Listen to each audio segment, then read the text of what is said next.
ang ina ay talagang magpapakain na sa kanyang mga anak. Kaya payo ko dyan sa mga kabataan, pahalagahan nyo ang inyong mga magulang, lalong-lalo na ang inyong nanay. Maraming salamat po sa inyong lahat mga boss sa inyong pagtangkilik at pagsuporta sa bidyong ito na umabot na nga po sa 680,000 road to 1 million views na po itong video na ito mga boss.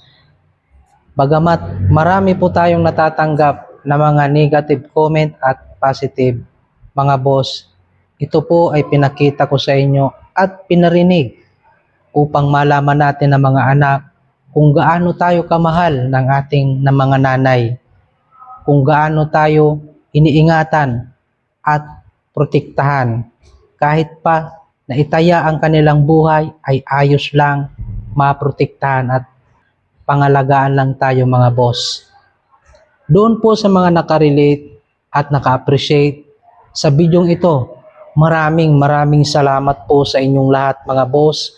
Sana po hindi po kayong manawang suportahan ako, samahan nyo pa ako hanggang dulo. At doon naman po sa mga nagko-comment ng negatibo, mga boss, maraming salamat pa rin sa inyo sapagkat kayo ay naandyan upang suportahan ang aking mga video. Ika nga, sabi nga nila, may kanya-kanya po tayong paniniwala, panindigan sa ating mga sarili.